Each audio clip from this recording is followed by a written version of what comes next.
الحمد لله رب العالمين. الحمد لله نحمده ونستعينه ونستغفره ونستهديه ونؤمن به ونتوكل عليه ونعوذ بالله من شرور أنفسنا ومن سيئات أعمالنا. من يهده الله فلا مضل له ومن يضلل فلا هادي له. وأشهد أن لا إله إلا الله وحده لا شريك له. وأشهد أن محمدا عبده ورسوله أرسله بالهدى ودين الحق ليظهره على الدين كله ولو كره المشركون. اللهم صل على محمد وعلى آل محمد كما صليت على إبراهيم وعلى آل إبراهيم إنك حميد مجيد. اللهم بارك على محمد وعلى آل محمد كما باركت على إبراهيم وعلى آل إبراهيم إنك حميد مجيد. أيها الناس أوصيكم وإياي بتقوى الله. أعوذ بالله من الشيطان الرجيم. بسم الله الرحمن الرحيم. وأذن في الناس بالحج يأتوك رجالا وعلى كل ضامر يأتين من كل فج عميق ليشهدوا منافع لهم ويذكروا اسم الله في أيام معلومات على ما رزقهم من بهيمة الأنعام فكلوا منها وأطعموا البائس الفقير ثم ليقضوا تفثهم وليوفوا نذورهم وليطوفوا بالبيت العتيق. സ്നേഹവും ബഹുമാനവും നിറഞ്ഞ വിശ്വാസികളെ, വിശ്വാസിനികളെ, സർവ്വലോകരക്ഷിതാവായ അള്ളാഹുവിൻ്റെ നിയമനിർദ്ദേശങ്ങൾ, വിധിവിലക്കുകൾ ജീവിതത്തിൻ്റെ എല്ലാ സന്ദർഭങ്ങളിലും കൃത്യമായി സൂക്ഷിച്ച് തഖ്വയോടെ ജീവിക്കാൻ എല്ലാ സന്ദർഭങ്ങളിലും ശ്രമിക്കണമെന്ന് എന്നോടും നിങ്ങളോടും വസിയ്യത്ത് ചെയ്യും. അൽഹംദുലില്ലാഹ്, അള്ളാഹുവിൻ്റെ മഹത്തായ അനുഗ്രഹത്താൽ ഈ വർഷത്തെ ഹജ്ജ് കർമ്മങ്ങളിൽ വളരെ പ്രധാനപ്പെട്ട അറഫയിലെ സംഗമവും ശേഷം മുസ്ദലിഫയിലെ രാപാർക്കലും അതിനു മുമ്പ് 8-ന് മിനയിലെ രാപ്പകലുകളിലുള്ള താമസവുമെല്ലാം ഇതേവരെ ഒരു വിധത്തിലുള്ള പ്രയാസങ്ങളും വിഷമങ്ങളും ബുദ്ധിമുട്ടുകളും ഇല്ലാതെ തന്നെ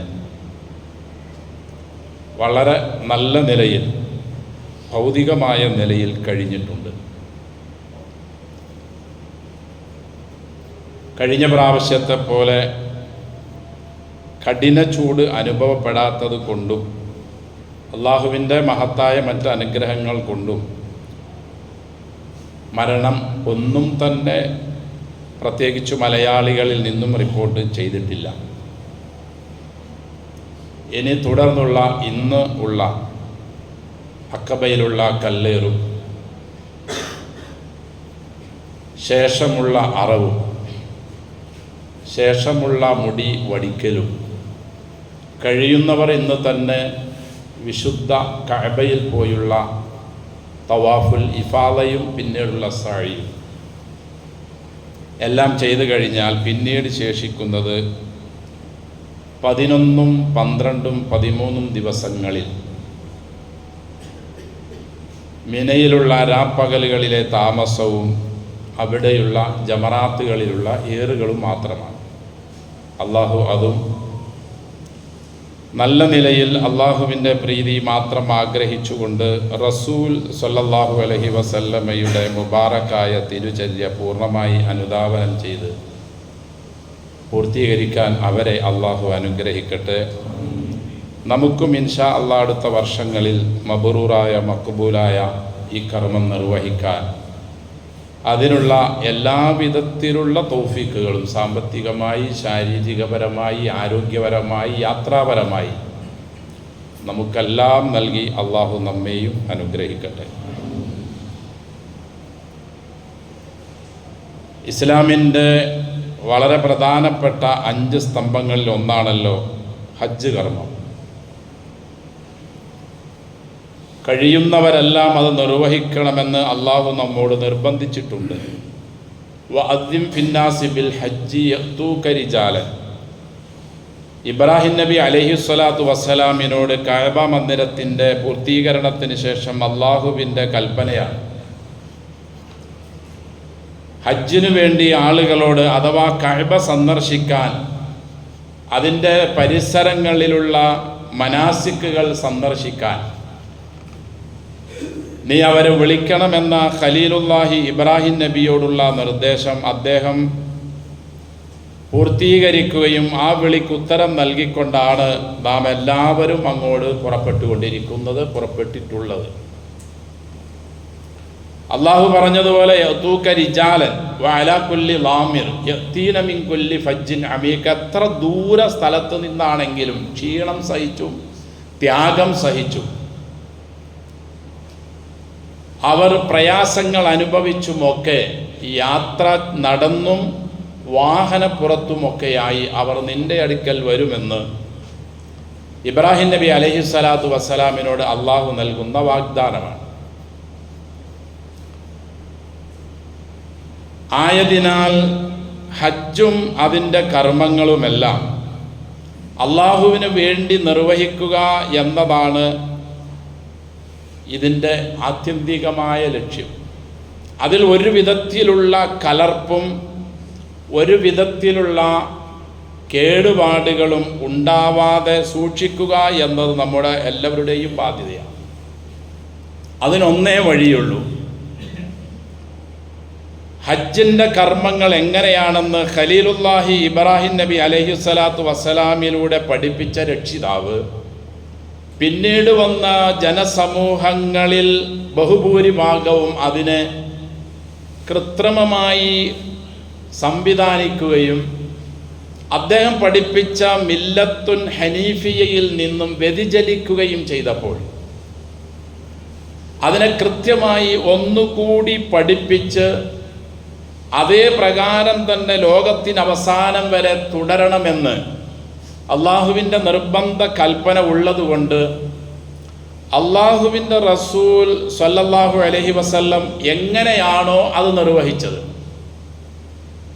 ഹജ്ജിൻ്റെ യാത്രാവേളകളിലും ഹജ്ജിനു വേണ്ടി പുറപ്പെടുമ്പോഴുമെല്ലാം റസൂൽ സല്ലല്ലാഹു അലൈഹി വസല്ലം അവരോട് കൂടെയുണ്ടായിരുന്ന മദീനക്കാരായ 100,000 സഹാബികളോടും മക്കയിൽ നിന്നും വന്നു ചേർന്ന 1,400,000 വരുന്ന മൊത്തത്തിൽ 1,400,000 വരുന്ന പുണ്യാത്മാക്കളോട് അള്ളാഹുവിൻ്റെ റസൂൽ സല്ലല്ലാഹു അലൈഹി വസല്ലം പറഞ്ഞു, ലിതഖുദു അന്നി മനാസിക്കക്കും, അല്ലെങ്കിൽ ഖുദു അന്നി മനാസിക്കക്കും.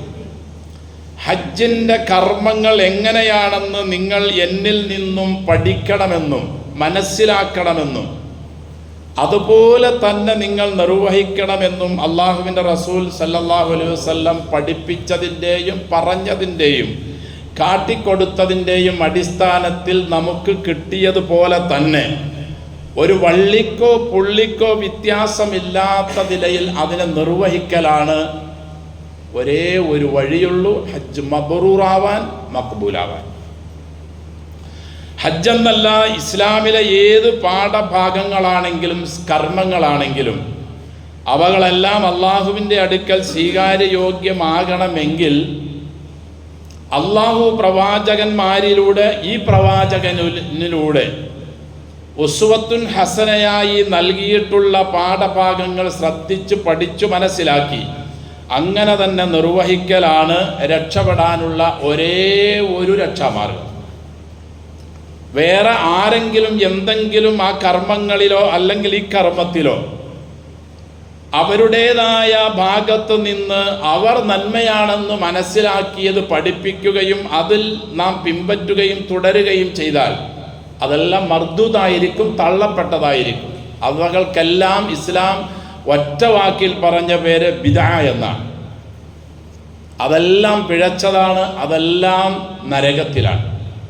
അള്ളാഹു നമ്മെ നമ്മുടെ എല്ലാ കർമ്മങ്ങളിലും പൂർണ്ണമായി സുന്നത്തിനെ അനുധാവനം ചെയ്യാൻ, അനുകരിക്കാൻ നമുക്കെല്ലാം അള്ളാഹു തൗഫീഖ് നൽകി അനുഗ്രഹിക്കട്ടെ.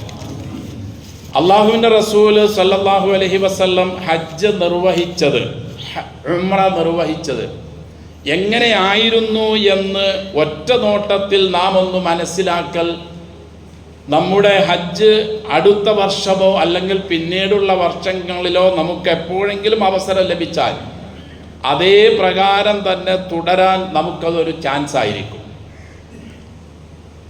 അള്ളാഹുവിൻ്റെ റസൂലല്ലാതെ വേറെ ഒരാളിലും നമുക്ക് നന്മയുടെ വിഷയത്തിൽ മാതൃകയേ ഇല്ല. മാതൃക അവിടെ മാത്രമാണുള്ളത്. പിന്നീട് അള്ളാഹുവിൻ്റെ ഖലീലിലും ഈ രണ്ട് പ്രവാചകന്മാരിലാണ് ഉദാത്തമായ ഉത്തമമായ മാതൃകയുള്ളതെന്ന് അള്ളാഹു നമ്മെ വിശുദ്ധ ഖുർആനിലൂടെ പഠിപ്പിച്ചിട്ടുണ്ട്. അതുകൊണ്ട് റസൂല് പറഞ്ഞതുപോലെ ഞാൻ എങ്ങനെയാണ് ഉംറ ഹജ്ജൊക്കെ നിർവഹിക്കുന്നത് എന്ന് നിങ്ങൾ കണ്ടോളണം, പഠിക്കണം എന്ന് അവരെ ആഹ്വാനം ചെയ്യുകയും റസൂൽ അവരെ ഒരുമിച്ച് കൂട്ടുകയും ചെയ്തു. ഹിജ്റ വർഷം 10 ദുൽഖഅദ മാസം 25 ശനിയാഴ്ച ദിവസം ളുഹർ നിസ്കാരം മസ്ജിദുൻ നബവിയിൽ പൂർണ്ണമായി അഥവാ 4 റക്അത്തും പൂർണ്ണമായി നിസ്കരിച്ചതിന് ശേഷം തൻ്റെ വിളിയാളം കേട്ട് തന്നോടൊപ്പം ഹജ്ജിന് പുറപ്പെടാൻ വന്നിട്ടുള്ള 1,00,000 മദീന നിവാസികളെ ഒരുമിച്ച് കൂട്ടി റസൂൽ സല്ലല്ലാഹു അലൈഹി വസല്ലം മദീനയിൽ നിന്നുള്ള ളുഹർ നിസ്കാരം 4 റക്അത്ത് പൂർണ്ണമായി നിർവഹിച്ചതിന് ശേഷം ദുൽഖഅദ മാസം 25 ഹിജ്റ വർഷം 10 അവിടെ നിന്ന് ളുഹറിന് ശേഷം യാത്രയായി. തൊട്ടടുത്ത് സ്ഥിതി ചെയ്യുന്ന ദുൽഹുലൈഫ വാദി അഖീഖ്, ഇന്നതിന് അബിയാർ അലി എന്നോ അല്ലെങ്കിൽ മസ്ജിദു ഷജറ എന്നോ അല്ലെങ്കിൽ ദുൽഹുലൈഫ എന്ന പേരിലൊക്കെ അറിയപ്പെടുന്ന ഏകദേശം മദീനയിൽ നിന്നും 13 കിലോമീറ്റർ അപ്പുറയുള്ള ദുൽഹുലൈഫ മസ്ജിദിൻ്റെ ഭാഗത്തേക്കാണ് അള്ളാഹുവിൻ്റെ റസൂൽ സല്ലല്ലാഹു അലൈഹി വസല്ലം ഇഹ്റാം ചെയ്യാതെ തന്നെ യാത്ര തിരിച്ചു വന്നത്. അന്നത്തെ ദിവസം ശനിയാഴ്ച തന്നെ അസറോടുകൂടി അവരെല്ലാവരും അവിടെ എത്തിച്ചേർന്നു. അസർ നിസ്കാരം ഖസറാക്കിക്കൊണ്ട് 2 റക്അത്ത് അള്ളാഹുവിൻ്റെ റസൂൽ സല്ലല്ലാഹു അലൈഹി വസല്ലം ദുൽഹുലൈഫയിൽ നിസ്കരിച്ചു. ഇവിടെ നമുക്കൊരു പാഠമുണ്ട്. പല ആളുകൾക്കുമുള്ള ഒരു സംശയമാണ്, ഖസറാക്കി നിസ്കരിക്കുന്നത് അല്ലെങ്കിൽ ജമ്മാക്കി നിസ്കരിക്കുന്നത് തുടങ്ങുന്നത് എപ്പോഴാണ്? ഇടയിൽ വന്ന ഒരു മസ്അല പറയുന്നു എന്ന് മാത്രം. നാം ഒരു സ്ഥലത്തേക്ക് അനുവദനീയമായ യാത്ര പോവുകയാണെങ്കിൽ നമ്മുടെ ഈ നാട്ടിൽ നിന്നാണ് നാം പോകുന്നതെങ്കിൽ ഇവിടെ വച്ച് ഖസർ ജമ്മാക്കാൻ പറ്റില്ല. മറിച്ച് നാം യാത്ര തുടങ്ങിയിരിക്കണം. റസൂൽ സല്ലല്ലാഹു അലൈഹി വസല്ലം ളുഹർ മദീനയിൽ വച്ച് മസ്ജിദുൻ നബവിയിൽ വച്ച് 4 റക്അത്ത് പൂർണ്ണമായി നിസ്കരിച്ചു. ദുൽഹുലൈഫയിൽ വന്നതിന് ശേഷം അസറിനെ 2 ഖസറാക്കി നിസ്കരിച്ചു. അപ്പോൾ യാത്ര തുടങ്ങി എന്ന് പല ആളുകളും ചോദിക്കാറുണ്ട്. ഞാനിങ്ങനെ ഇന്ന സ്ഥലം വരെ പോകാൻ ഉദ്ദേശിക്കുന്നു, ഇവിടെ നിന്ന് 2ഉം കൂടി ഒന്നാക്കി നിസ്കരിച്ച് പോയാൽ പറ്റുമോ? ഇല്ല, യാത്ര തുടങ്ങിയിരിക്കണം. അവിടെ നിന്ന് സാധാ നിസ്കാരം സാധാ പോലെ നിസ്കരിച്ച് യാത്ര തുടങ്ങിയിരിക്കണം. അതിന് ശേഷമേ അടുത്തതിലേക്ക് കടക്കാവൂ, അഥവാ ഈ വിധിവിലക്കുകളിലേക്ക് വരാവൂ. അങ്ങനെ ദുൽഹുലൈഫയിൽ ചെന്ന പ്രവാചകനും 1,00,000 വരുന്ന സ്വഹാബികളും അസർ നിസ്കാരം അവിടെ ഖസറാക്കി നിസ്കരിക്കുകയും അവിടെ രാത്രി തങ്ങുകയും ചെയ്തു. അബിയാർ അലി അല്ലെങ്കിൽ ദുൽഹുലൈഫ എന്ന സ്ഥലത്ത്. വാദി അഖീഖ്. അവിടെ തന്നെ മഗ്രിബും ഇശാവും ജമ്മും കസറുമായി ഒരു സമയത്ത് അള്ളാഹുവിൻ്റെ റസൂൽ സല്ലല്ലാഹു അലൈഹി വസല്ലം നിസ്കരിച്ചു. മഗ്രിബ് 3 പൂർണ്ണമായി, ഇശാ 2. ശേഷം ശനിയാഴ്ച അവിടെ കിടന്നുറങ്ങി. പിറ്റേ ദിവസം ഞായറാഴ്ച രാവിലെ പ്രവാചകൻ എഴുന്നേറ്റ് കുളിച്ചു, ഇഹ്റാമിൻ്റെ വേഷം ധരിച്ചു. ളുഹറിൻ്റെ സമയമായപ്പോൾ ളുഹർ നിസ്കാരം ഞായറാഴ്ച കസറാക്കി ദുൽഹുലൈഫയിൽ വച്ച് നിസ്കരിച്ചു. ഹിജ്റ വർഷം 10 ദുൽഖഅദ മാസം 26 ഞായറാഴ്ച ളുഹർ നിസ്കാരം നിസ്കരിച്ച് 2 റക്അത്തായി നിസ്കരിച്ചതിന് ശേഷം വറക്കിബ റസൂൽ സല്ലല്ലാഹു അലൈഹി വസല്ലം ഒട്ടകത്തിൻ്റെ പുറത്ത് കയറി. വ അഹ്റമ അള്ളാഹുവിൻ്റെ റസൂൽ സല്ലല്ലാഹു അലൈഹി വസല്ലം ഇഹ്റാം ചെയ്തു. ഇഹ്റാം ചെയ്തപ്പോൾ നബി സ്വീകരിച്ച ഇഹ്റാം ഖിറാൻ അല്ലെങ്കിൽ ഖാരിൻ എന്ന പേരിൽ അറിയപ്പെടുന്ന ഹജ്ജ് ഉംറയുടെ രീതിയാണ്. ഹജ്ജ് ഉംറ 3 രീതിയിലാണുള്ളത്. ഒന്ന് ഹജ്ജ് മാത്രം നിർവഹിക്കുന്ന മുഫ്രിദ് അല്ലെങ്കിൽ ഇഫ്രാദ് എന്ന് പറയുന്ന ഹജ്ജ്. അടുത്തത് ഹജ്ജും ഉംറയും ഒരേ ഇഹ്റാമിൽ തന്നെ നിർവഹിക്കുന്ന ഖിറാൻ അല്ലെങ്കിൽ ഖാരി.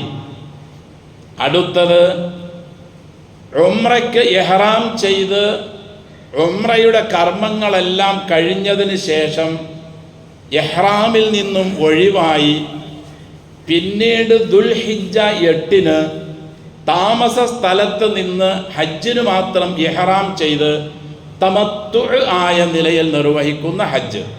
അപ്പം ഹജ്ജ് 3 രീതിയിലാണ് അതിൻ്റെ നിർവഹണം. ഹജ്ജ് മാത്രം, ഹജ്ജും ഉംറയ്ക്കും ഒന്നിച്ച് ഇഹ്റാം ചെയ്യുന്ന ഖിറാൻ, ഉംറയ്ക്ക് ഇഹ്റാം ചെയ്ത് ഉംറയുടെ കർമ്മങ്ങൾക്ക് ശേഷം പിന്നീട് ഹജ്ജിന് ഇഹ്റാം ചെയ്തു പോകുന്ന തമത്തു. ഈ പറഞ്ഞ ഖിറാനിനും തമത്തുഇനും ബലി നിർബന്ധമാണ്. ഹജ്ജിൽ നിന്നുള്ള ഇഫ്രാദിന് ഉളുഹിയ സുന്നത്തുമാണ്. ഇവർക്കും ഉളുഹിയ സുന്നത്തുണ്ടെങ്കിലും അവരുടെ ബലി നിർബന്ധമായ ബലിയാണ് തമത്തുഇൻ്റെയും ഖിറാനിൻ്റെയും ബലി. പക്ഷേ റസൂൽ സല്ലല്ലാഹു അലൈഹി വസല്ലം തിരഞ്ഞെടുത്തത് തമത്തുഉം അല്ല ഇഫ്രാദുമല്ല ഖിറാനായിരുന്നു. പിന്നീട് നബി പറയുന്നുണ്ട് സല്ലല്ലാഹു അലൈഹി വസല്ലം, ഭാവി കാര്യം എനിക്കറിയുമായിരുന്നുവെങ്കിൽ ഞാൻ തമത്തുഉ തിരഞ്ഞെടുത്തേനെ. കാരണം ഏറ്റവും അഫ്ളലും സൗകര്യവും എപ്പോഴും തമത്തു ആയതുകൊണ്ട് ഞാനത് തിരഞ്ഞെടുത്തേനെ എന്ന് പിന്നീട് റസൂൽ സല്ലല്ലാഹു അലൈഹി വസല്ലം പറയുന്നുണ്ട്. ഖിറാനായി ഇഹ്റാം ചെയ്യുന്ന വ്യക്തി ഉംറയുടെ കർമ്മങ്ങൾ കഴിഞ്ഞതിന് ശേഷം ഹജ്ജിൻ്റെ കർമ്മങ്ങൾ കഴിയുന്നത് വരെയും ഇഹ്റാമിൽ തന്നെ കഴിയണം. അതിൻ്റെ ഹുറുമാത്തുകൾ പാലിച്ചു കൊണ്ടിരിക്കണം. പക്ഷെ അവൻ ഒരു കാര്യവും നിർബന്ധമുണ്ട്, അവൻ ബലിമൃഗങ്ങളെ കൊണ്ടുവരികയും വേണം. അങ്ങനെയുള്ളവർക്കാണ് ഈ ഖിറാനിൻ്റെ ഹജ്ജും ഉംറയും ഉള്ളത്. അള്ളാഹുവിൻ്റെ റസൂൽ സല്ലല്ലാഹു അലൈഹി വസല്ലം ഇങ്ങനെ ബലിമൃഗങ്ങളെ കൊണ്ടുവന്നിരുന്നു. അങ്ങനെ അള്ളാഹുവിൻ്റെ റസൂൽ സല്ലല്ലാഹു അലൈഹി വസല്ലം ഖിറാൻ ആയ നിലയിലാണ് ഹജ്ജിനും ഉംറയ്ക്കും ഇഹ്റാം ചെയ്തത്. അങ്ങനെ അവർ യാത്ര ചെയ്തു വന്ന് സരിഫ എന്ന സ്ഥലത്തെത്തി. മക്കയിൽ നിന്നും ഏകദേശം 10 മൈൽ ദൂരത്തുള്ള സരിഫയിലെത്തി. അള്ളാഹുവിൻ്റെ റസൂൽ പറഞ്ഞു സല്ലല്ലാഹു അലൈഹി വസല്ലം, ഐ യജഅലു അൽ ഇഹ്റാമ തമത്തുഅ. എല്ലാവരും ഇഹ്റാം ചെയ്തു വന്ന എല്ലാവരും, ഇതിൽ ഹദിയ കൊണ്ടുവരാത്ത എല്ലാവരും തമത്തു ആയ നിലയിൽ നിങ്ങളുടെ ഇഹ്റാമിനെ പരിവർത്തിപ്പിക്കുക. റസൂൽ അത് ചെയ്തില്ല. കൂടെയുള്ളവരോട് പറഞ്ഞു, നിങ്ങളെല്ലാവരും ഹദിയ കൊണ്ടുവരാത്ത എല്ലാവരും തമത്തു ആയ നിലയിൽ ഇഹ്റാം ചെയ്യുന്നതിന് നിങ്ങൾ നിങ്ങളുടെ ഇഹ്റാമിനെ മാറ്റുക. അള്ളാഹുവിൻ്റെ റസൂൽ പറഞ്ഞു സല്ലല്ലാഹു അലൈഹി വസല്ലം, ആയിഷ റളിയല്ലാഹു അൻഹ പറയുകയാണ്, ഞാൻ അള്ളാഹുവിൻ്റെ റസൂലിനോടൊപ്പം ഞങ്ങളെല്ലാവരും ഹജ്ജിനും ഉംറയ്ക്കും വേണ്ടി പുറപ്പെട്ടു. ഞങ്ങൾ ഹജ്ജല്ലാതെ വേറൊന്നും കരുതിയിരുന്നില്ല. അങ്ങനെ ഞങ്ങൾ സരിഫയിലെത്തിയപ്പോൾ എനിക്ക് മാസമുറയുണ്ടായി. ഞാനാകെ വിഷമത്തിലായി. ഞാൻ കരയാൻ തുടങ്ങി. നബി എൻ്റെ അരികിലൂടെ കടന്നു പോയപ്പോൾ നബി ചോദിച്ചു, എന്തു പറ്റി? ഞാൻ പറഞ്ഞു, നബിയെ, എൻ്റെ പ്രതീക്ഷ എനിക്ക് ഈ വർഷം ഹജ്ജ് ചെയ്യാൻ നിങ്ങളോടൊപ്പം കഴിയില്ല എന്നാണ്. അള്ളാഹിൻ്റെ റസൂൽ സല്ലല്ലാഹു അലൈഹി വസല്ലം ചോദിച്ചു, എന്തു പറ്റി? ബീവിയോട് വീണ്ടും നബി ചോദിച്ചു, എന്താ മാസമുറ ഉണ്ടായോ? ബീവി പറഞ്ഞു, അതെ എനിക്കുണ്ടായി. അതുകൊണ്ട് എനിക്ക് നിങ്ങളോടൊപ്പം ഇനി മറ്റു കാര്യങ്ങളൊന്നും ചെയ്യാൻ കഴിയില്ലല്ലോ. ബീവിയുടെ ധാരണ. നബി പറഞ്ഞു, ഇല്ല, ഫഇന്ന ദാലിക ശൈഉൻ കതബഹുല്ലാഹു അലാ ബനാതി ആദം. ആദമിൻ്റെ പെൺമക്കളുടെ മേൽ അള്ളാഹു നിശ്ചയിച്ച ഒരു നിശ്ചിത വസ്തുവാണത്. അതിന് നീ വിഷമിക്കാനോ ടെൻഷൻ വിചാരിക്കാനോ ഒന്നുമില്ല. നീ പ്രയാസപ്പെടേണ്ടതില്ല. ഫഫഅലി മാ യഫഅലുൽ ഹാജു. സാധാരണ ഞങ്ങളൊക്കെ ചെയ്യുന്നത് പോലെ നീ ഹജ്ജ് ചെയ്യുക. ഗൈറ അല്ലാ തത്തൂഫി ഹത്താ തത്തുഹുരി. മാസമുറ കഴിഞ്ഞ് കുളിച്ച് വൃത്തിയാകുന്നത് വരെ വിശുദ്ധ കഅബ സന്ദർശിക്കാൻ വരരുത് എന്ന് മാത്രം. ബാക്കിയുള്ള മിനയിലെ താമസവും അറഫയിലെ താമസവും മുസ്ദലിഫയിലെ താമസവും കല്ലേറും പിന്നീടുള്ള മിനയിലെ താമസങ്ങളും ഏറുകളെല്ലാം അതേപോലെ തന്നെ നീ നിർവഹിച്ചോ. ഇവകൾക്കെല്ലാം കഴിഞ്ഞ് ശുദ്ധിയായതിന് ശേഷം വന്ന് നീ കഅബ പ്രദക്ഷിണം ചെയ്താൽ മതി. അങ്ങനെ ആ ഒരു മസ്അലയും ആ ഒരു ടെൻഷനും തീർത്തു. പിന്നീട് അള്ളാഹുവിൻ്റെ റസൂൽ സല്ലല്ലാഹു അലൈഹി വസല്ലം സഹാബികളും 10 മൈൽ അപ്പുറേ നിന്ന് നടന്നു വന്ന് കഅബയുടെ പരിസരമാകുന്ന ബാബുൽ കഅബയുടെ ഭാഗത്തെത്തി. അതായത് ഇന്നത്തെ ജറുവൽ സ്ഥിതി ചെയ്യുന്ന ബസ് സ്റ്റാൻഡ് സ്ഥിതി ചെയ്യുന്ന ദീത്തുവ എന്ന കിണറിൻ്റെ ഭാഗത്തെത്തി. അവിടെയാണ് ബാബുൽ കഅബ. ജബലുൽ കഅബയുടെ തൊട്ട് താഴെ പോയ ആളുകളിൽ കുറേ ആളുകൾക്കെല്ലാം ഈ ഭാഗം അറിയാൻ കഴിയും. അങ്ങനെ ദീത്തുവ ഭാഗത്തെത്തിയപ്പോൾ അള്ളാഹിൻ്റെ റസൂൽ സല്ലല്ലാഹു അലൈഹി വസല്ലം എല്ലാവരോടും അവിടെ നിൽക്കാൻ കൽപ്പിച്ചു. എന്നിട്ട് അന്ന് രാത്രി നബി അവിടെ താമസിച്ചു. ദുൽഹിജ്ജ മാസം 4 ദുൽഖഅദ മാസം 25 പോന്നു. യാത്ര ചെയ്തു വന്ന് മക്കയുടെ തൊട്ടടുത്തുള്ള 10 മൈൽ അപ്പുറയുള്ള സരിഫിൽ താമസിച്ചു. അവിടെ നിന്ന് വീണ്ടും യാത്ര ചെയ്ത് ബാബുൽ കഅബയുടെ ഭാഗത്തെത്തി. അഥവാ ജബലുൽ കഅബയുടെ താഴെയുള്ള ജെറുവലി സ്ഥിതി ചെയ്യുന്ന ദീത്തുവ കിണറിൻ്റെ ഭാഗത്ത് വന്നു. ദുൽഹിജ്ജ മാസം 4 അള്ളാഹിൻ്റെ റസൂൽ സല്ലല്ലാഹു അലൈഹി വസല്ലം അന്നത്തെ ആ 4-ാം ദിവസം വെള്ളിയാഴ്ച ഞായറാഴ്ച അവിടെ താമസിക്കുകയും അന്നത്തെ ദിവസം രാവിലെ സുബഹിക്ക് ദീത്തുവ കിണറിൽ നിന്നും വെള്ളം കോരി കുളിക്കുകയും സുബഹി ദീത്തുവയുടെ ഭാഗത്ത് തന്നെ സുബഹി നിസ്കരിക്കുകയും മക്കയിലേക്ക് ളുഹായുടെ സമയം ഉംറ നിർവഹിക്കുന്നതിന് വേണ്ടി, അതായത് ഏകദേശം ഞായറാഴ്ച രാവിലെ ഒരു 7 അല്ലെങ്കിൽ 8 മണിയോട് കൂടി വിശുദ്ധ കഅബയുടെ ഭാഗത്തേക്ക് അള്ളാഹിൻ്റെ റസൂൽ സല്ലല്ലാഹു അലൈഹി വസല്ലം നടന്നു. അങ്ങനെ കഅബയിൽ കയറി വതാഫ, നബി തവാഫ് ചെയ്തു, ഉംറയുടെ തവാഫ്. വറമല മഅ സലാസ, ആദ്യത്തെ 3 തവാഫ് ഒരൽപ്പം വേഗത്തിൽ നടന്നു. എങ്കിലും റുക്നുൽ യമാനി മൂല മുതൽ റുക്നുൽ യമാനി മൂല മുതൽ ഹജറുൽ അസ്വദ് മൂല വരെ സാദാ നടത്തം നടക്കുകയും റബ്ബന ആതിന ഫിദ്ദുനിയ ഹസനത്തൻ വഫിൽ ആഖിറതി ഹസനത്തൻ വഖിനാ അദാബന്നാർ എന്ന് റസൂൽ ആവർത്തിച്ച് പറഞ്ഞുകൊണ്ടിരിക്കുകയും ചെയ്തു. അങ്ങനെ ഉംറയുടെ 7 ചുറ്റൽ ഉള്ള ഒരു തവാഫ് പൂർത്തിയാക്കി. തുടർന്ന് റസൂൽ സല്ലല്ലാഹു അലൈഹി വസല്ലം ഇബ്രാഹിം മഖാമിൻ്റെ പിന്നിലേക്ക് പോയി. അവിടെ വച്ച് വത്തഖിദു മിൻ മഖാമി ഇബ്രാഹിമ മുസല്ല എന്ന വിശുദ്ധ ഖുർആനിലെ അഥവാ ഇബ്രാഹിം മഖാമിൻ്റെ പിന്നിൽ നിങ്ങൾ നിസ്കരിക്കൂ എന്ന ആയത്തോതി അവിടെ വച്ച് 2 റക്അത്ത് നിസ്കരിക്കുകയും ഫാത്തിഹയ്ക്ക് ശേഷം ഖുൽ യാ അയ്യുഹൽ കാഫിറൂനും 2-ാമത്തേൽ ഫാത്തിഹയ്ക്ക് ശേഷം ഇഖ്ലാസ് ഓതി 2 റക്അത്ത് നിസ്കരിച്ചിട്ട് പിന്നീട് സംസം കുടിക്കുന്നതിന് വേണ്ടി തങ്ങൾ സംസം കുടിക്കുകയും ചെയ്തു. സംസമിനെ പറ്റി റസൂൽ സല്ലല്ലാഹു അലൈഹി വസല്ലം ഒരുപാട് പുകഴ്ത്തി പറഞ്ഞിട്ടുണ്ട്. അല്പം കുടിച്ചു, അല്പം തലയിൽ ഒഴിച്ചു. അത് മുബാറക്കായ ജലമാണ്. മനുഷ്യൻ്റെ നിലനിൽപ്പിനും ഇസ്ലാമിൻ്റെ ജീവനിനും കാരണമായ ഒരു ജലമാണ്. ഏത് ലക്ഷ്യത്തിനു വേണ്ടി അത് കുടിച്ചോ ആ ലക്ഷ്യം പൂർത്തീകരിക്കുക തന്നെ ചെയ്യും. ദാഹം മാറാനാണെങ്കിൽ അങ്ങനെ, രോഗശമനമാണെങ്കിൽ അങ്ങനെ, വിശപ്പ് മാറാനാണെങ്കിൽ അങ്ങനെ, ബർക്കത്ത് ലക്ഷ്യമാക്കിയാണെങ്കിൽ അങ്ങനെ. കാരണം അത് ജിബ്രീലിൻ്റെ കാൽപ്പാടും ഖലീലുല്ലാഹി ഇബ്രാഹിം നബി അലൈഹിസ്സലാത്തു വസ്സലാമിൻ്റെ മകൻ ഇസ്മായിൽ നബിക്ക് അള്ളാഹു കുടിക്കാൻ കൊടുത്ത പാനജലവുമാണത്. അങ്ങനെ സംസം കുടിക്ക് ശേഷം അള്ളാഹിൻ്റെ റസൂൽ സല്ലല്ലാഹു അലൈഹി വസല്ലം സഫാ കുന്നിലേക്ക് പോയി. സഫാ കുന്നിൽ കയറി അവിടെ വച്ച് നബിതങ്ങൾ ഇന്ന സഫ വൽ മറുവത്ത മിൻ ശആഇരില്ലാ തുടങ്ങുന്ന അൽ ബഖറ അധ്യായത്തിലെ ആയത്ത് പാരായണം ചെയ്തു. എന്നിട്ട് നബി പറഞ്ഞു അബ്ദഉ ബിമാ ബദ അല്ലാഹു ബിഹി, അള്ളാഹു തുടങ്ങിയത് കൊണ്ട് ഞാനും തുടങ്ങുന്നു. അതായത് ഇന്ന സഫ വൽ മറുവത്ത എന്ന ആയത്തോതി ആദ്യം സഫയെയാണ് അള്ളാഹു പറഞ്ഞത്. അപ്പം അതുകൊണ്ട് സഫയിൽ നിന്നാണ് സഹി ആരംഭിക്കേണ്ടത്, മറുവയിൽ നിന്നല്ല എന്ന് സൂചന നൽകിക്കൊണ്ട് സഫയിൽ വെച്ച് ഈ ആയത്ത് ഓതുകയും റസൂൽ സല്ലല്ലാഹു അലൈഹി വസല്ലം അതിനുശേഷം ലാ ഇലാഹ ഇല്ലല്ലാഹു അല്ലാഹു അക്ബർ എന്ന തൗഹീദിൻ്റെ കലിമ ഉറക്കെ പറയുകയും ലാ ഇലാഹ ഇല്ലല്ലാഹു വഹ്ദഹു ലാ ശരീക ലഹു ലഹുൽ മുൽക്കു വലഹുൽ ഹംദു വഹുവ അലാ കുല്ലി ഷൈഇൻ ഖദീർ എന്ന് പറയുകയും തനിക്ക് ഇഷ്ടപ്പെടുന്ന കാര്യങ്ങളെല്ലാം അള്ളാഹുവിനോട് ആവർത്തിച്ചു പറഞ്ഞുകൊണ്ടിരിക്കുകയും ചെയ്തു. അതോടൊപ്പം അള്ളാഹുവിൻ്റെ റസൂൽ സല്ലല്ലാഹു അലൈഹി വസല്ലമ തങ്ങൾ തനിക്കാവശ്യമുള്ളതും ആവശ്യമുള്ള കാര്യങ്ങൾ ആവർത്തിച്ചു പറഞ്ഞുകൊണ്ടിരുന്നു. കഅബ കാണുന്നത് വരെയും കയറി തക്ബീറുകൾ ചൊല്ലി. നാമും ഹജ്ജിന് പോകുന്നവരെല്ലാം ഈ രീതികൾ തന്നെയാണ് വർദ്ധിച്ചു പോരേണ്ടത്. ഇതേ നിലയിലുള്ള കർമ്മങ്ങളാണ് അള്ളാഹു സ്വീകരിക്കുകയുള്ളൂ.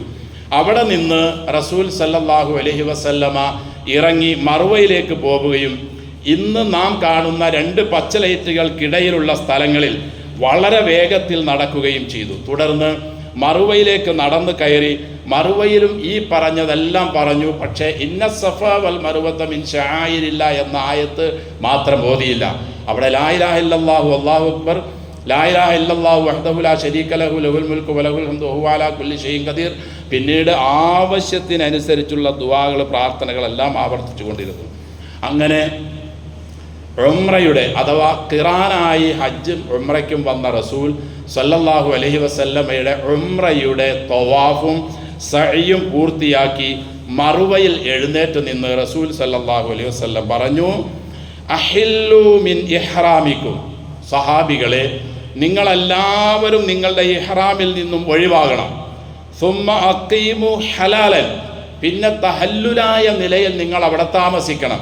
അഥവാ ഇഹ്റാമിലല്ല, ഇഹ്റാം ഇല്ലാത്ത നിലയിൽ മുടി മുറിച്ച് നിങ്ങൾ ഇഹ്റാമിൽ നിന്നും ഒഴിവാകണം. വ ഇദാ കാന യൗമു തർവിയ, തർവിയ ദിവസം അഥവാ ദുൽഹിജ്ജ 8 വന്നാൽ ഫഅഹില്ലു ബിൽ ഹജ്ജി, ഹജ്ജിന് നിങ്ങൾ ഇഹ്റാം ചെയ്യണം. വജ്അലു ഹജ്ജക്കും തമത്തുഅ, നിങ്ങളുടെ ഹജ്ജിനെ തമത്തുആക്കി മാറ്റണം. അപ്പോൾ ബലി നിർബന്ധമാണ്. അങ്ങനെ റസൂൽ സല്ലല്ലാഹു അലൈഹി വസല്ലം ഈ കാര്യം അവരോട് ആവർത്തിച്ചു പറഞ്ഞപ്പോൾ അവർ ചോദിച്ചു, നബിയെ ഞങ്ങൾ എങ്ങനെയാണ് അങ്ങനെ ചെയ്യുന്നത്? ഞങ്ങൾ ഹജ്ജ് മാത്രം ഉദ്ദേശിച്ചിട്ടാണല്ലോ വന്നത്. നബി പറഞ്ഞു ഇഫഅലൂ മാ അമർത്തുക്കും, ഞാൻ നിങ്ങളോട് പറഞ്ഞത് നിങ്ങൾ ചെയ്താൽ മതി. ഫലൗല അന്നി സുഖത്തുൽ ഹദിയ, ഹദിയ ബലിമൃഗങ്ങളെ ഞാൻ കൊണ്ടുവന്നില്ലായിരുന്നുവെങ്കിൽ ലഫഅൽതു മാ അമർത്തുക്കും, നിങ്ങളോട് ഞാൻ പറഞ്ഞത് ഞാനും ചെയ്തേനെ എന്ന് നബി പറയുകയും അവരെല്ലാവരും അവരുടെ ഇഹ്റാമിൽ നിന്നും ഒഴിവാവുകയും ചെയ്തു. പക്ഷേ നബി ഇഹ്റാമിൽ തന്നെ തുടർന്നു. അതിനുശേഷം ദഹബൻ നബിയു സല്ലല്ലാഹു അലൈഹി വസല്ലം ഇലാ ശർഖി മക്ക, മക്കയുടെ കിഴക്ക് ഭാഗത്തേക്ക് മറുവയുടെ ഭാഗത്തേക്ക് നബി പോയി. അതായത് നബി ജനിച്ചതും നബി വിവാഹത്തിന് ശേഷം ഖദീജ ബീവിയോടൊപ്പം താമസിച്ചതും നുബുവത്തിൻ്റെ ദർശനം ലഭിച്ചതിന് ശേഷം ഈ വിവരം ജനങ്ങളോട് പറഞ്ഞപ്പോൾ അവർ മക്കയിൽ നിന്ന് നബിയെ ആട്ടി ഓടിച്ച് ഷുഐബ് അബി താലിബിൽ താമസിക്കേണ്ടി വന്നതും ഒക്കെ ഈ കിഴക്ക് ഭാഗത്താണ്. അവിടെയുള്ള ബുത്ഹ താഴ്വരയിൽ പോയി റസൂൽ സല്ലല്ലാഹു അലൈഹി വസല്ലം താമസിച്ചു. മക്കയിലേക്ക് കഅബയിലേക്ക് കഅബയുടെ ഭാഗത്തേക്ക് പിന്നീട് നബി വന്നില്ല. പിന്നീട് നബി വന്നത് അറഫയും കഴിഞ്ഞ് മുസ്ദലിഫയും കഴിഞ്ഞ് ജംറയിലെ പത്തിലുള്ള ഏറ് കഴിഞ്ഞ് തവാഫിനാണ് പിന്നീട് റസൂൽ സല്ലല്ലാഹു അലൈഹി വസല്ലം അങ്ങോട്ട് വന്നത്. ഹദീസിൽ കാണാം മക്കസ റസൂലുള്ളാഹി സ്വല്ലല്ലാഹു അലൈഹി വസല്ലം യൗമൽ ഇത്നൈൻ വത്തലാത്ത വൽ അർബ, ഞായറാഴ്ചയാണ് ദുൽഹിജ്ജ 5 ഞായറാഴ്ചയാണ് ഇങ്ങനെ നബി ഇതെല്ലാം ചെയ്തത്. അതിനുശേഷം തിങ്കളും ചൊവ്വയും ബുധനും അള്ളാഹിൻ്റെ റസൂൽ സല്ലല്ലാഹു അലൈഹി വസല്ലം മക്കയുടെ കിഴക്ക് ഭാഗത്തുള്ള ബുത്ഹ താഴ്വരയിൽ താമസിച്ചു. ഒഫി യൗമിൽ ഖമീസ്, ഇന്നലെ അഥവാ ഇതേപോലെ ഒരു കഴിഞ്ഞ വ്യാഴം അള്ളാഹിൻ്റെ റസൂൽ സല്ലല്ലാഹു അലൈഹി വസല്ലം സുബഹി നിസ്കരിച്ചു. വദഹബ ഇലാ മിന, പിന്നീട് നബിതങ്ങൾ സല്ലല്ലാഹു അലൈഹി വസല്ലം മിനയിലേക്ക് പോയി. പ്രത്യേകിച്ച് ഇഹ്റാം നബിക്ക് ആവശ്യമില്ല. നബി ദുൽഹുലൈഫയിൽ നിന്നും ദുൽഖഅദ മാസം 6-ന് ഖിറാനായ നിലയിൽ ഹജ്ജിൻ്റെയും ഉംറയുടെയും ഇഹ്റാം ചെയ്ത് വന്നു. ഉംറയിൽ നിന്ന് ഒഴിവായി ഇഹ്റാമിൽ തന്നെ താമസിച്ചു. ബുദ്ഹായിൽ താമസിച്ച് തിങ്കളും ചൊവ്വയും ബുധനും കഴിഞ്ഞ് വ്യാഴാഴ്ച ദിവസം സുബഹി നിസ്കരിച്ച് അള്ളാഹുവിൻ്റെ റസൂൽ സല്ലല്ലാഹു അലൈഹി വസല്ലം മീനയിലേക്ക് പോയി.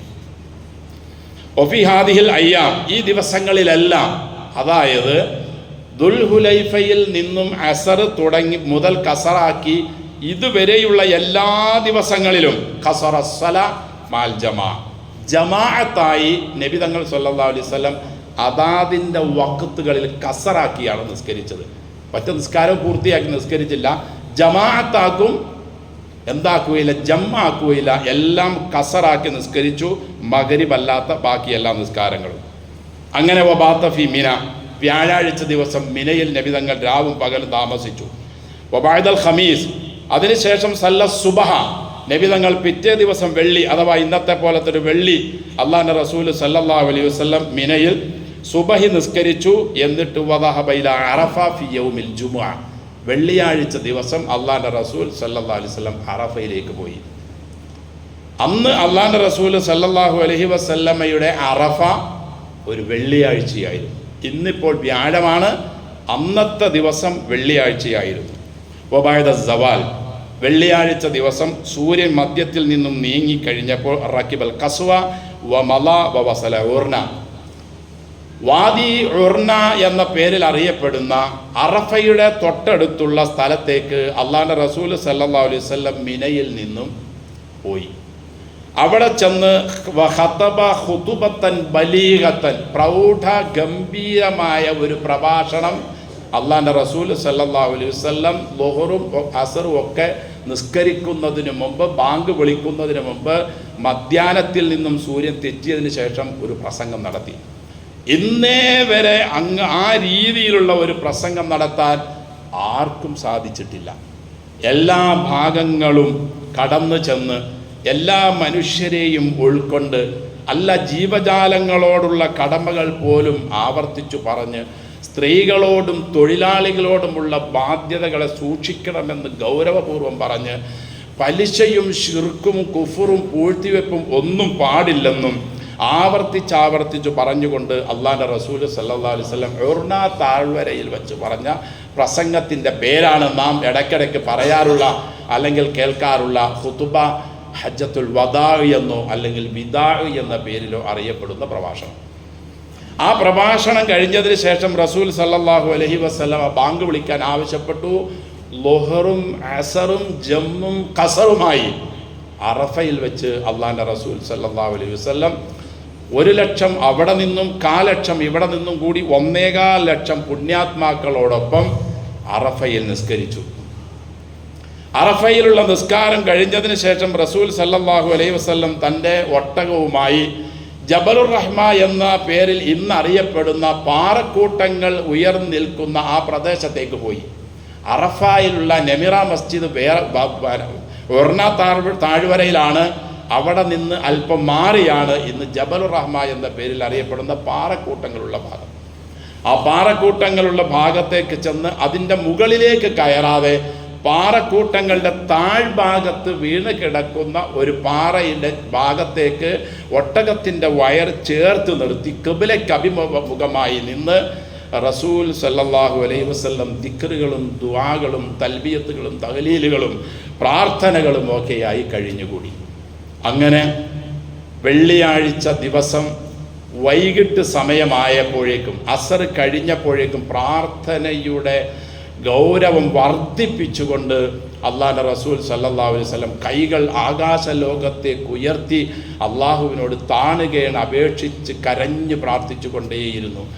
നമുക്ക് വേണ്ടിയും തന്നോടൊപ്പം ജീവിക്കുന്നവർക്ക് വേണ്ടിയും മുഴുവൻ മനുഷ്യരുടെ നന്മയ്ക്ക് വേണ്ടിയും അള്ളാഹുവിൻ്റെ റസൂൽ സല്ലല്ലാഹു അലൈഹി വസല്ലം ആവർത്തിച്ച് റബ്ബിനോട് കേടുകൊണ്ടിരുന്നു. അങ്ങനെ അവിടെ നിന്ന് അറഫ, അതായത് വെള്ളിയാഴ്ച ദിവസം സൂര്യൻ അസ്തമിച്ചതിന് ശേഷം അള്ളാഹുവിൻ്റെ റസൂൽ സല്ലല്ലാഹു അലൈഹി വസല്ലം മുസ്ദലിഫയിലേക്ക്, തൊട്ടടുത്തുള്ള ഇടത്താവളം മുസ്ദലിഫയിലേക്ക് യാത്രയായി. മുസ്ദലിഫയിൽ ചെന്നു. മഗ്രിബും ഇശാഉം മുസ്ദലിഫയിലാണ് നിർവഹിച്ചത്. ഇന്ന് പല ആളുകളും ഹജ്ജിനൊക്കെ പോകുമ്പോൾ അറഫയിൽ വച്ച് തന്നെ ചില ആളുകൾ മഗ്രിബും ഇശാഉം ഒക്കെ നിസ്കരിക്കുന്ന രീതി കാണാറുണ്ട്. പക്ഷെ റസൂലിൻ്റെ ഇത്തിബാഅ് റസൂൽ നമ്മെ പഠിപ്പിച്ചിട്ടുള്ളതും റസൂൽ ചെയ്തിട്ടുള്ളതും മുസ്ദലിഫയിൽ ചെന്നതിന് ശേഷമാണ് മഗ്രിബ് 3-ഉം ഇശ 2-ഉമായി ജമ്മും കസറുമായി നിസ്കരിക്കേണ്ടത്. നബി അങ്ങനെ മുസ്ദലിഫയിൽ ചെന്ന് നിസ്കരിച്ചു. മശ്അറുൽ ഹറാം, ഇന്ന് കാണുന്ന മസ്ജിദ് മശ്അറുൽ ഹറാമിൻ്റെ ഭാഗത്താണ് അള്ളാഹിൻ്റെ റസൂൽ നിർവഹിച്ചത്. ഫഇദാ അഫൽതും മിൻ അറഫാത്തിൻ ഫദ്കുറുല്ലാഹ ഇൻദൽ മശ്അരിൽ ഹറാം. അറഫയിൽ നിന്നും നിങ്ങൾ സംഘമായി പോരുമ്പോൾ അല്ലെങ്കിൽ നിങ്ങൾ മടങ്ങുമ്പോൾ മശ്അറുൽ ഹറാമിൽ വെച്ച്, അഥവാ മുസ്ദലിഫയുടെ ചെറിയ ഒരു കുന്നാണ് മശ്അറുൽ ഹറാം, അവിടെ വച്ചും നിങ്ങൾ അള്ളാഹുവിനെ ഓർക്കണം. അഥവാ അത് രാത്രിയുടെ യാമങ്ങളിലാണ്. അവിടെ വന്ന് അള്ളാഹുവിനെ ഓർത്ത് നിസ്കരിച്ചതിന് ശേഷം അവിടെ കിടന്ന് അല്പം ഉറങ്ങണം. ഉറക്കം വരുന്നില്ലെങ്കിലും കയ്യിലുള്ള ബെഡ്ഷീറ്റ് വിരിച്ചോ അല്ലെങ്കിൽ എന്താണോ ഉള്ളത് അത് വിരിച്ച് അല്പസമയം കിടന്നുറങ്ങണം. ഉറങ്ങിയതിന് ശേഷം സുബഹിയുടെ ബാങ്ക് കേൾക്കുമ്പോൾ എഴുന്നേറ്റ് സുബഹി നിസ്കരിക്കണം. സുബഹി നിസ്കരിച്ചതിന് ശേഷം അറഫയിൽ അവസാന സമയങ്ങളിൽ പ്രാർത്ഥനയിൽ എത്ര കണ്ട് ഗൗരവത്തോടെ പ്രാർത്ഥിച്ചോ അതുപോലെ തന്നെ വീണ്ടും പ്രാർത്ഥിക്കണം. ഏതുവരെ? സൂര്യൻ ഉദിക്കുന്നതിന് മുമ്പ് വരെ, അഥവാ ശരിയായ നിലയിൽ വെട്ടം വീശിക്കുന്നത് വരെ. സൂര്യൻ ഉദിക്കുന്നതിന് മുമ്പ് മുസ്ദലിഫയിൽ നിന്നും അഖബയിലുള്ള കല്ലേറിന് വേണ്ടി പോകണം. മുശ്രിക്കുകളുടെ ഹജ്ജ് അവർ മുസ്ദലിഫയിൽ നിന്നും പോകുന്നത് സൂര്യൻ ഉദിച്ചതിന് ശേഷമായിരുന്നു. റസൂൽ സല്ലല്ലാഹു അലൈഹി വസല്ലമയുടെ ചര്യ അങ്ങനെയല്ല. സൂര്യൻ ഉദിക്കുന്നതിന് മുമ്പ് വെട്ടം ശരിക്ക് വീശിക്കഴിഞ്ഞാൽ മുസ്ദലിഫയിൽ നിന്നും അവൻ യാത്ര പറയണം. പക്ഷെ ഇന്നത്തെ തിരക്കിൻ്റെ ആധിക്യം കാരണം മുഴുവൻ ആളുകൾക്കും അത് സാധിച്ചോളണമെന്നില്ല. എങ്കിലും കഴിവിൻ പരമാവധി മുസ്ദലിഫയിൽ നിന്നും സൂര്യൻ ഉദിക്കുന്നതിന് മുമ്പ് ജംറത്തുൽ അഖബയിലെ 7 കല്ലുകൾ എറിയാൻ വേണ്ടി പോകണം. അങ്ങനെ റസൂൽ പോയി 7 കല്ലുകൾ എറിഞ്ഞു. അതിനുശേഷം റസൂൽ സല്ലല്ലാഹു അലൈഹി വസല്ലം ബലി അറുത്തു. അതിനുശേഷം മുടി മുറിച്ചു. മുടി മുറിച്ച് കഴിഞ്ഞപ്പോൾ ഇഹ്റാമിൻ്റെ 1-ാം ഘട്ടം ഒഴിവായി. റസൂൽ സല്ലല്ലാഹു അലൈഹി വസല്ലം സാദാ വേഷം ധരിച്ചു. പത്നിമാർ അത്തർ പൂശിക്കൊടുത്തു. റസൂൽ സല്ലല്ലാഹു അലൈഹി വസല്ലം പിന്നീട് ഏകദേശം 5-6 കിലോമീറ്റർ അപ്പുറമുള്ള കഅബയിലേക്ക് പോയി ഉംറയുടെ തവാഫ് കഴിഞ്ഞ് ബുത്ഹാ താഴ്വരയിലേക്ക് പോയി അവിടെ നിന്ന് 8-ന് മിനയിൽ വന്ന് 9-ന് അറഫയിൽ വന്ന് 10-ന് രാത്രി മുസ്ദലിഫയിൽ വന്ന് 10-ന് പകല് കല്ലേറും കഴിഞ്ഞ് അറബും കഴിഞ്ഞ് മുടിപടിക്കലും കഴിഞ്ഞ് ആണ് അള്ളാഹുവിൻ്റെ റസൂൽ സല്ലല്ലാഹു അലൈഹി വസല്ലം കഅബയിലേക്ക് പോയത്. അങ്ങനെ കഅബയിൽ ചെന്നു. ഹജ്ജിൻ്റെ തവാഫുൽ ഇഫാദ നിർവഹിച്ചു. സഅയ് നിർവഹിച്ചതിന് ശേഷം വീണ്ടും അള്ളാഹുവിൻ്റെ റസൂൽ സല്ലല്ലാഹു അലൈഹി വസല്ലം മിനയിലെ രാപാർക്കലിലായി പോയി. അങ്ങനെ പിന്നീടുള്ള 11, 12, 13 ഈ ദിവസങ്ങളിൽ അള്ളാഹുവിൻ്റെ റസൂൽ സല്ലല്ലാഹു അലൈഹി വസല്ലം മിനയിൽ പകലുകൾ താമസിക്കുകയും എല്ലാ നിസ്കാരങ്ങളും അതാത് സമയങ്ങളിൽ ജംആക്കാതെ നിർവഹിക്കുകയും കസറാക്കി നിസ്കരിക്കുകയും ചെയ്തു. 11-ന്റെ അന്നും 12-ന്റെ അന്നും 13-ന്റെ അന്നും 3 ജംറകളിൽ കല്ലെറിയുമ്പോൾ ജംറത്തുൽ ഊലയിലെ 7 കല്ലേറ് കഴിഞ്ഞാൽ അല്പം മാറി നിന്ന് സുദീർഘമായി നബി പ്രാർത്ഥിക്കും. രണ്ടാമത് ജംറത്തുൽ വുസ്തയിലെ കല്ലേറ് കഴിഞ്ഞാൽ അല്പം മാറി നിന്ന് ദീർഘമായി പ്രാർത്ഥിക്കും. അഖബയിലെ അവസാനത്തെ ജംറയിലെ കല്ലേറ് കഴിഞ്ഞാൽ പ്രാർത്ഥിക്കാതെ നബി തിരിച്ച് വീണ്ടും മിനയിലേക്ക് വരും. അങ്ങനെ 11-ഉം 12-ഉം 13-ഉം ഈ നില ആവർത്തിച്ചു. 13-ന് ശേഷം ഏറ് കഴിഞ്ഞപ്പോൾ അബ്ദുറഹ്മാൻ റളിയല്ലാഹു അൻഹുവിനെ വിളിച്ചുകൊണ്ട് സഹോദരി ആയിഷ സിദ്ദീഖ റളിയല്ലാഹു അൻഹയ്ക്ക് നഷ്ടപ്പെട്ടു പോയ ഉംറ നിർവഹിക്കാൻ തൻഈമിലേക്ക് പറഞ്ഞയച്ചു. സഹോദരനോടൊപ്പം പോയി തൻഈമിൽ പോയി ഉംറയ്ക്ക് ഇഹ്റാം ചെയ്ത് ബീവി സിദ്ദീഖ റളിയല്ലാഹു അൻഹ വന്ന് രാത്രി തന്നെ വന്ന് ഉംറ നിർവഹിച്ചു. രാത്രി തന്നെ സുബഹിക്ക് മുമ്പ് അള്ളാഹുവിൻ്റെ റസൂൽ സല്ലല്ലാഹു അലൈഹി വസല്ലം മദീന മുനവ്വറയിലേക്ക് യാത്രയായി. തുടർന്ന് 80 ദിവസത്തോളം മാത്രമാണ് ആ മുബാറക്കായ പ്രവാചകൻ സല്ലല്ലാഹു അലൈഹി വസല്ലം ഈ ലോകത്ത് ജീവിച്ചിരുന്നത്. ഈ നിലയിൽ ചെയ്യുന്ന ഹജ്ജിനാണ് ഹജ്ജുൻ മബ്റൂർ വസ്സഅയുൻ മശ്കൂർ വദംബുൻ മഗ്ഫൂർ. പുണ്യമുള്ള ഹജ്ജ്, നന്ദിയുള്ള സഅയ്, പ്രതിഫലം ലഭിക്കുന്ന സൽക്കർമ്മങ്ങൾ എന്നൊക്കെ പറയപ്പെടുന്നത്. അതുകൊണ്ട് അൽ ഹജ്ജുൽ മബ്റൂറു ലൈസ ലഹു ജസാഉൻ ഇല്ലൽ ജന്ന എന്ന് അല്ലാഹുവിൻ്റെ റസൂൽ പറഞ്ഞതുപോലെ സല്ലല്ലാഹു അലൈഹി വസല്ലം ഇൻഷാ അള്ളാഹ് നമുക്കൊക്കെ അള്ളാഹു തൗഫീഖ് നൽകട്ടെ. നൽകുമ്പോൾ ഇതേ നിലയിൽ കൃത്യമായി ഉംറയുടെയും ഹജ്ജിൻ്റെയും സൽക്കർമ്മങ്ങൾ പ്രവാചകന്റെ കാലടിപ്പാട് അക്ഷരം പ്രതി അങ്ങനെ തന്നെ ഫി ഹാലിഹി വ ഫആലിഹി വ മഖാലിഹി, തങ്ങളുടെ പ്രവൃത്തി, തങ്ങളുടെ പെരുമാറ്റം, തങ്ങളുടെ വാക്ക്, തങ്ങളുടെ മൗനം, ഇതെല്ലാം ഈ നിലയിൽ തന്നെ ചെയ്യാൻ അള്ളാഹു നമുക്കും എല്ലാ മുസ്ലിങ്ങൾക്കും തൗഫീഖ് നൽകി അനുഗ്രഹിക്കട്ടെ.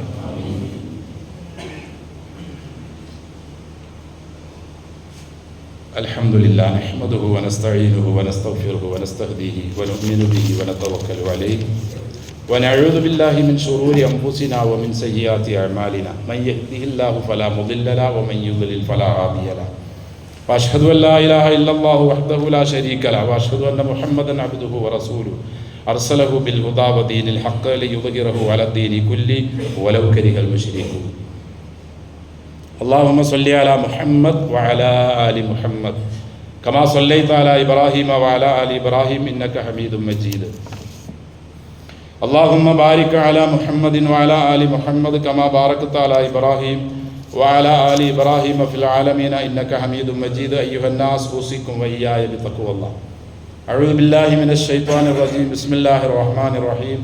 إنا أعطيناك الكوثر ഫസല്ലി ലിറബ്ബിക വൻഹർ ഇന്ന ശാനിഅക ഹുവൽ അബ്തർ. സ്നേഹവും ആദരവും ബഹുമാനവും നിറഞ്ഞ സഹോദര സഹോദരിമാരെ, പടച്ച തമ്പുരാൻ്റെ വിധിവിലക്കുകൾ ജീവിതത്തിൻ്റെ എല്ലാ സന്ദർഭങ്ങളിലും കൃത്യമായി പാലിച്ച് തഖ്വയോടെ കൂടി ജീവിക്കാൻ, അവനെ ഭയപ്പെട്ട് ജീവിക്കാൻ, കഴിവിൻ പരമാവധി സൂക്ഷ്മതയോടെ ജീവിക്കാൻ എന്നോടും നിങ്ങളോടും വസിയ്യത്ത് ചെയ്യും. അള്ളാഹുവിൻ്റെ റസൂൽ സല്ലല്ലാഹു അലൈഹി വസല്ലം ഉർന താഴ്വരയിൽ വെച്ച് അറഫയിൽ നടത്തിയ പ്രഭാഷണം പോലെ തന്നെ വളരെ ഗൗരവം നിറഞ്ഞ ചില പ്രഭാഷണങ്ങൾ പിറ്റേ ദിവസവും അതിന് പിറ്റേ ദിവസങ്ങളിലെല്ലാം മിനയിൽ വെച്ചും അക്കബയുടെ പരിസരത്ത് വെച്ചും നടത്തി. സാരസമ്പൂർണമാണ്, വളരെ ഗൗരവം നിറഞ്ഞതാണ്. എല്ലാ സത്യവിശ്വാസികൾ എന്നല്ല, എല്ലാ മനുഷ്യന്മാരും ജീവിതത്തിൽ പ്രാവർത്തികമാക്കേണ്ടതാണ്. നബി പറഞ്ഞു സല്ലല്ലാഹു അലൈഹി വസല്ലം, അലാ ഇന്ന റബ്ബക്കും വാഹിദ്, ജനങ്ങളെ നിങ്ങളുടെ റബ്ബ് ഒരുവനാണ്. വൈന അബാക്കും വാഹിദ്, നിങ്ങളുടെ പിതാവും ഒന്നേ ഉള്ളൂ. അലാ ലാ ഫദ്ലലി അറബി അല അജമി അലാ ലാ ഫദ്ലലി അസ്വദ അല അഹ്മറ ഇല്ലാ ബിത്തഖ്വ. അറബിക്ക് അറബി അല്ലാത്തവനേക്കാളോ അല്ലാത്തവന് ഇവനേക്കാളോ, കറുത്തവന് വെളുത്തവനേക്കാളോ വെളുത്തവന് കറുത്തവനേക്കാളോ, ചുമന്നവനോ ഒരു വ്യത്യാസവും അള്ളാഹുവിൻ്റെ അടുക്കലില്ല. പണക്കാരനെന്നോ പണിക്കാരനെന്നോ അടിമയെന്നോ ഉടമയെന്നോ റബ്ബിനൊരു വ്യത്യാസവുമില്ല. ഇല്ലാ ബിത്തഖ്വ. ആര് തഖ്വയിൽ അധിഷ്ഠിതമായി ജീവിതത്തെ സൂക്ഷിച്ചോ, നന്മ സൂക്ഷിക്കുകയും തിന്മകളിൽ നിന്ന് ആര് മാറി നിൽക്കുകയും ചെയ്തോ, അവൻ ചിലപ്പോൾ കറുകറുത്തവനായിരിക്കും, പാവപ്പെട്ടവനായിരിക്കും, ഗതിയില്ലാത്തവനായിരിക്കും, ഒരു ഭംഗിയുമില്ലാത്തവനായിരിക്കും. ജുലൈബീബ് റളിയല്ലാഹു അൻഹുവിനെ പോലെ വികൃത രൂപക്കാരനായിരിക്കാം. സൽമാനുൽ ഫാരിസി റളിയല്ലാഹു അൻഹുവിനെ പോലെ സുന്ദരനൊന്നും ആയിരിക്കില്ല. പക്ഷേ അള്ളാഹുവിൻ്റെ അടുക്കൽ ഒന്നേ അവൻ പരിഗണിക്കൂ, ഞാൻ പറഞ്ഞത് ആര് ശ്രദ്ധിച്ചു അതനുസരിച്ച് ജീവിച്ചു. ഇതല്ലാതെ ഒരു മഹത്വവും ഒരാൾക്കുമില്ല എന്ന് അള്ളാഹുവിൻ്റെ റസൂൽ സല്ലല്ലാഹു അലൈഹി വസല്ലം. തുടർന്ന് നബി പറഞ്ഞു, ഖദ് അദ്ഹബ അൻകും ഹുബിയ്യത്തൽ ജാഹിലിയ വ ഫഖറഹ. ജാഹിലിയ കാലഘട്ടത്തിൽ ഞങ്ങൾ ഇന്ന നാട്ടുകാരാണ്, ഇന്ന വീട്ടുകാരാണ്, ഞങ്ങൾ പ്രതാപമുള്ളവരാണ്, ഞങ്ങളാണ് ഇവിടുത്തെ ആളുകൾ, ഞങ്ങളാണ് ഇവിടുത്തെ തറവാട്ടുകാർ എന്നൊന്നും പറഞ്ഞ് ആരും തൻ്റെ കുടുംബവും തൻ്റെ വീട്ടുപേരും തൻ്റെ പേരും പറഞ്ഞ് ഒരു ഫഖറും ആരും നടിക്കരുത്. ആർക്കും ഒരു പ്രത്യേകതയുമില്ല. അങ്ങനെ ചെയ്യുന്നവൻ ഇന്നമാഹും ഫഹ്മും മിൻ ഫഹ്മി ജഹന്നം, ജഹന്നമിലെ കരിക്കട്ടകൾ പോലത്തെ കരിക്കട്ടയായിരിക്കും. ഒരു കാരണവശാലും അങ്ങനെ ആരെക്കാളും മഹത്വമുള്ളവനാണെന്നും പറയണ്ട. അല്ലെങ്കിൽ അള്ളാഹുവിൻ്റെ റസൂൽ പറഞ്ഞു സല്ലല്ലാഹു അലൈഹി വസല്ലം, ആളുകൾ തള്ളിക്കളയുന്ന ദുർഗന്ധമുള്ള കീടങ്ങളെ പോലെയായിരിക്കും അവൻ. അള്ളാഹുവിൻ്റെ റസൂൽ തുടർന്ന് പറഞ്ഞു സല്ലല്ലാഹു അലൈഹി വസല്ലം, ഇന്ന ദിമാഅക്കും വ അംവാലക്കും ഹറാമുൻ അലൈക്കും കഹുർമത്തി യൗമിക്കും ഹാദാ ഫി ഷഹരിക്കും ഹാദാ ഫി ബലദിക്കും ഹാദാ. ഇന്നത്തെ ദിവസത്തിൻ്റെ ഈ മാസത്തിൻ്റെ പവിത്രത പോലെ മുസ്ലിങ്ങളെ നിങ്ങൾ പരസ്പരം നിങ്ങളുടെ അഭിമാനവും നിങ്ങളുടെ സമ്പത്തും നിങ്ങളുടെ വ്യക്തിത്വങ്ങളെല്ലാം മഹത്വമുള്ളതായിരിക്കും. ഒരാളും ഒരാളെയും അവഗണിക്കരുത്, അവഹേളിക്കരുത്, കുറ്റം പറയരുത്, ആക്ഷേപിക്കരുത്, നിസാരനായി കാണരുത്. നിങ്ങൾക്ക് ആർക്കും ആരെക്കാൾ ഒരു പ്രത്യേകതയുമില്ല. നിങ്ങൾ പരസ്പരം ആദരവും സ്നേഹവും ബഹുമാനവുമുള്ളവരായി കഴിയണം. നിങ്ങളിൽ നിന്ന് ഒരാൾ മറ്റൊരാളുടെ രക്തം ചിന്തരുത്, മറ്റൊരാളുടെ സമ്പത്ത് കവർന്നെടുക്കരുത്. ഒരു നിലയിലുമുള്ള കൃത്രിമങ്ങളിലും നിങ്ങൾ ചെന്ന് ചാടരുത്. ഇലാ യൗമിൻ തൽഖൗന റബ്ബക്കും, നിങ്ങളുടെ റബ്ബിനെ കണ്ടുമുട്ടുന്നത് വരെ ഈ ആദരണീയതയും ഈ പവിത്രതയും ഈ ബഹുമാനവും എന്നും നിലനിൽക്കും. അതുകൊണ്ട് ഒരാളും ഒരാളെയും വഞ്ചിക്കരുത്, പറ്റിക്കരുത്, ചതിക്കരുത്. ഒരാളും ഒരാളെ പറ്റി കുത്തുവാക്ക് പറയരുത്. സ്നേഹത്തോടെ, ഐക്യത്തോടെ, സാഹോദര്യത്തോടെ നിങ്ങൾ കഴിയണം. നിങ്ങളിൽ ആർക്കും ഒരാളേക്കാൾ ഒരു പ്രത്യേകതയുമില്ല. നിങ്ങളെല്ലാവരും ആദമിൻ്റെ മക്കളാണ്. ആണെങ്കിലോ മണ്ണിൽ നിന്നും സൃഷ്ടിക്കപ്പെട്ടതാണ്. മിൻഹ ഖലഖനാകും വഫീഹാ നുഈദുകും വമിൻഹാ നുഖ്രിജുകും താറത്തൻ ഉഖ്റ. മണ്ണിൽ നിന്നാണ് നിന്റെ ജന്മം, മണ്ണിലേക്കാണ് നിന്നെ കൊണ്ടുപോയി വെക്കുന്നത്. ഇതിൽ നിന്നും ഒരിക്കൽ നിന്നെ കൊണ്ടുവരിക തന്നെ ചെയ്യും. അതുകൊണ്ട് ഈ സത്യങ്ങൾ മനസ്സിലാക്കി ആർക്കും ആരെക്കാൾ ഒരു മഹത്വവുമില്ലെന്ന് മനസ്സിൽ ഉറപ്പിച്ച് അതേ ശ്രദ്ധയോടുകൂടി തന്നെ ആയിരിക്കണം വിശ്വാസിനികളെ നാം മുമ്പോട്ട് പോകേണ്ടത്. അള്ളാഹു നമ്മളെ അനുഗ്രഹിക്കട്ടെ. മുബാറക്കായ പുണ്യാത്മാവിൻ്റെ തിരുവചനങ്ങളും ചര്യകളും ജീവിതത്തിൽ കൃത്യമായി പാലിച്ച് പുലർത്തി നല്ല മുസ്ലിങ്ങളായി ജീവിച്ച് നല്ല മുസ്ലിങ്ങളായി മരിച്ച് ആ പുണ്യാത്മാക്കളോടൊപ്പം സ്വർഗത്തിൽ വസിക്കാൻ നമുക്കും എല്ലാ മുസ്ലിങ്ങൾക്കും അള്ളാഹു തൗഫീഖ് നൽകി അനുഗ്രഹിക്കട്ടെ. അല്ലാഹുമ്മ ഗ്ഫിർ ലനാ വലിൽ മുഅ്മിനീന വൽ മുഅ്മിനാത്ത്. അല്ലാഹുമ്മ ഗ്ഫിർ ലനാ വലിൽ മുഅ്മിനീന വൽ മുഅ്മിനാത്ത്. അല്ലാഹുമ്മ ഗ്ഫിർ ലനാ വലിൽ മുഅ്മിനീന വൽ മുഅ്മിനാത്ത് വൽ മുസ്ലിമീന വൽ മുസ്ലിമാത്ത് അൽ അഹ്യാഇ മിൻഹും വൽ അംവാത്ത് ഇന്നക മുജീബുദ് ദഅവാതി യാ ഖാദിയൽ